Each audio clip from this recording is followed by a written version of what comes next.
Hi everyone, welcome back to my YouTube channel. आज हम बात करने वाले हैं बेसिसिटी के बारे में कि बेस क्या होते हैं।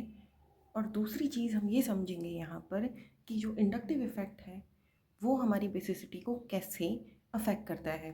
देखिए, एग्ज़ाम में कई बार क्वेश्चन आते हैं जब आपसे पूछा जाता है कि आप इन बेसिस को उनकी बेसिसिटी के डिक्रीजिंग ऑर्डर में या उनकी इंक्रीजिंग ऑर्डर में उन्हें लगा दीजिए। लेकिन कई बार कंसेप्ट अगर हमें समझ में नहीं आता तो हम उस सिंपल से क्वेश्चन को गलत कर सकते हैं।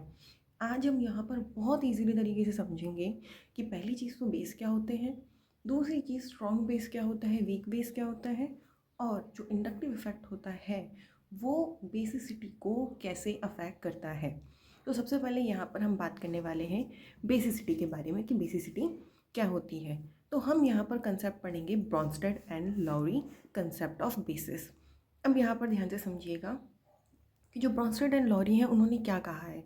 उन्होंने ये कहा है कि according to Bronsted and Lowry the species that accept H plus is known as base and this property is known as basicity. अब ध्यान से समझना है, यहाँ पर ये हमारे पास किसका कंसेप्ट आ गया, ब्रॉन्स्टेड एंड लॉरी का, कि जो स्पीशीज़ H प्लस को एक्सेप्ट करेगी उसे हम क्या कहेंगे, बेस। इसका एग्जांपल हमारे पास है NH3, NH बेंजीन रिंग, इसके ऊपर NH2 जिसे हम कहते हैं एनिलीन, और भी काफ़ी सारे बेसिस हैं।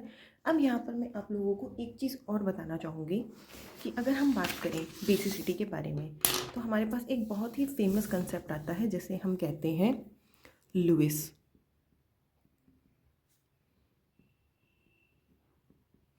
ये भी हम साथ साथ कवर कर लेते हैं जिससे हमें आगे कन्फ्यूज़न ना हो। तो जो लुइस कंसेप्ट होता है वो ये कहता है कि जो स्पीशीज़ होती है, जो क्या हो भाई, इलेक्ट्रॉन रिच हो। इलेक्ट्रॉन रिच का मतलब उसके पास क्या हो भाई, लॉन पेयर्स फॉर डोनेशन। अगर उसके पास लॉन पेयर है डोनेशन के लिए तो उन्हें हम क्या कहेंगे, बेस। हमारे लिए लुइस की ये जो डेफिनेशन थी इसको समझना बहुत ज़्यादा इंपॉर्टेंट था, तभी हमें आगे की जो चीज़ें हैं वो क्लियर होंगी। ठीक है, अब हम वापस से अपने टॉपिक पे आते हैं कि जो हमारे पास में देखिए NH3 है, NH3 के ऊपर क्या है, लॉन पेयर फॉर डोनेशन।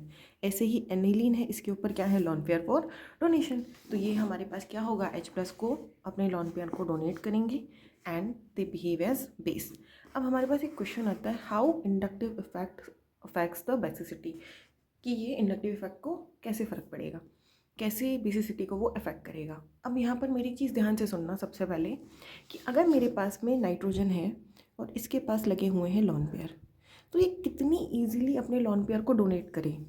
जितना ईजीली इन्हें ये डोनेट करेगा उतना ही बढ़िया ये मेरे पास क्या होगा, बेस। मतलब हम इसको बोल देंगे स्ट्रॉन्ग बेस। और अगर ये मेरे पास में इसको डोनेट इजीली नहीं कर पाता है, डज नॉट डोनेट इजीली,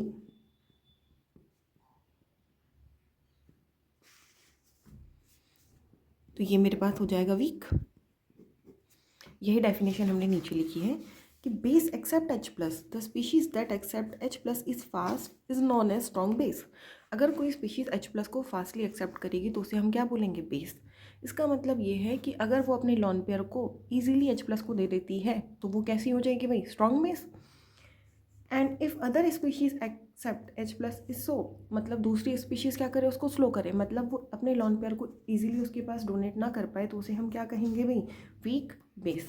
जैसे मेरे पास में स्ट्रॉन्ग बेस कौन सा हो गया, NH3, और वीक बेस कौन सा हो गया, NH4OH, क्योंकि यहाँ पर नाइट्रोजन पे जो लॉन पेयर है वो इन्हें ईजिली डोनेट नहीं कर पाता। अब हम बात करते हैं इंडक्टिव इफेक्ट की। तो देखिए, if there is plus I group present on a base, it increase the electron density, therefore the molecule easily accept H plus। अब क्या होता है, हमारे पास जो प्लस आई ग्रुप जो होता है वो क्या करता है, अभी देखो अपनी इलेक्ट्रॉन डेंसिटी को नाइट्रोजन के पास दे रहा है। इस नाइट्रोजन के पास में है लॉन पेयर, इसको ये डोनेट करने हैं, और इस नाइट्रोजन के पास भी क्या है भाई, लॉन पेयर। अब ये जो लॉन पेयर है ये तो इसके पास है, साथ में ये जो ग्रुप लगा हुआ है वो इससे कह रहा है कि भाई मैं अपनी इलेक्ट्रॉन डेंसिटी तुम्हें दे रहा हूँ, मतलब मैं तुम्हारे पास इलेक्ट्रॉन की कमी नहीं होने दूंगा, तुम इस लॉन पेयर को डोनेट कर दो। ऐसे ही यहाँ पर ये दो ग्रुप आए हैं, ये दो ग्रुप क्या कह रहे हैं भाई, कि हम दोनों इलेक्ट्रॉन डेंसिटी दे रहे हैं, जाकर अपने लॉन पेयर को डोनेट कर दो, तुम्हें पीछे से हम कमी नहीं होने देंगे। तो यहाँ पर ऐसा कहने वाले कितने ग्रुप है भाई? 2। यहाँ पर कितने वाले ग्रुप? 1। सिंपल नहीं होता? कभी आपके पास पैसे नहीं होते, आप खर्चा नहीं करना चाहते, लेकिन पीछे से आपको आपके फादर कहते हैं कि बेटा देख ले मैं हूँ, कोई भी ज़रूरत पड़ी तो मैं हूँ ना। तो just like plus I effect यहाँ कह रहा है कि भाई लॉन पेयर हैं, दे दो। यहाँ पर कहने वाले 2 ग्रुप है, यहाँ पर कहने वाला 1 ही ग्रुप है। तो यहाँ जो 1 ग्रुप है ये comparatively less electron density generate कर पा रहा है, क्योंकि यहाँ पर कितने हैं? 2। तो यहाँ क्या हुई भाई? Comparatively more electron density. More electron density हुई तो ये क्या हो जाएगा? इजीली अपने इलेक्ट्रॉन को डोनेट करेगा, और ये क्या होगा भाई? Strong base. और ये जो है ये कैसा हो जाएगा इसके कंपैरिजन में? Weak base. यहाँ हम कंपैरिजन स्टडी कर रहे हैं, देखो दोनों ही बेस हैं, लेकिन अगर हम दोनों को कंपेयर करेंगे तो हम क्या बोलेंगे कि ये स्ट्रॉन्ग है और ये कैसा है? वीक। अब बात करते हैं माइनस आई की। अब माइनस आई क्या होता है? देखो ध्यान से समझना। माइनस आई क्या करेगा? वो इसके लॉन पेयर को अपनी तरफ खींचेगा। मतलब इसको ये डोनेट करने थे, लेकिन दूसरे ग्रुप ने ये अपनी तरफ खींच लिए। अब ध्यान से कॉमन सेंस लगा के बताइए कि अगर इसको लॉन पेयर डोनेट करने हैं और इसने इन लॉन पेयर को अपनी तरफ खींच लिया, तो क्या ये उन्हें ईजिली डोनेट कर पाएगा? द आंसर इज़ नो, वो नहीं कर पाएगा। तो हम ईजिली एक चीज़ कह सकते हैं कि जो आपके पास में प्लस आई है उसने तो इलेक्ट्रॉन डेंसिटी को क्या किया भाई? बढ़ा दिया। अब अगर हम एक इलेक्ट्रॉन डेंसिटी का अगर हम ऑर्डर लिखेंगे यहाँ पर बेसिसिटी का, तो ध्यान से देखना, सबसे लास्ट में हमारे पास अमोनिया आता है, फिर CH3NH2 एंड देन CH3 का होल ट्वाइस NH, क्योंकि यहाँ प्लस आई के ग्रुप कितने हैं? 2। यहाँ पर कितने हैं? 1। और यहाँ पर कितने हैं? 0। तो ये हमारे पास किस चीज़ का ऑर्डर है? बेसिसिटी का। क्लियर है इतनी चीज़? अब हम नेक्स्ट पॉइंट पे बात करते हैं। If there is minus I group present on base, मतलब माइनस आई ग्रुप हुआ तो it withdraw the electron density, therefore the molecule does not easily accept H plus, क्योंकि उस बेचारे के पास अब लॉन पेयर ही नहीं रहा, and the basicity decreases. Basicity क्या हो गई नहीं? डिक्रीज हो गई। जैसे मैं बात करूँ NO2 का कौन सा इफेक्ट होता है? माइनस आई। अब यहाँ देखना NH2 के अपने पास लॉन पेयर है, ओके।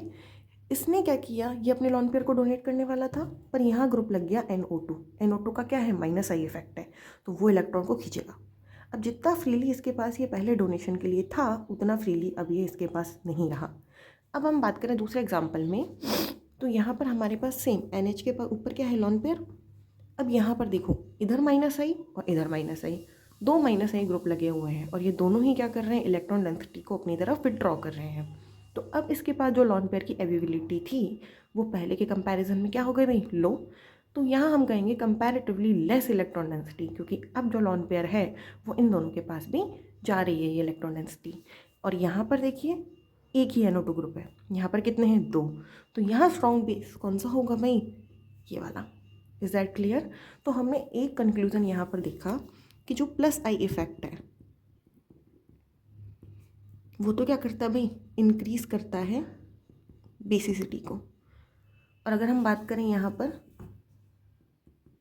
माइनस आई इफेक्ट की, तो वो करता है डिक्रीज बेसिसिटी को।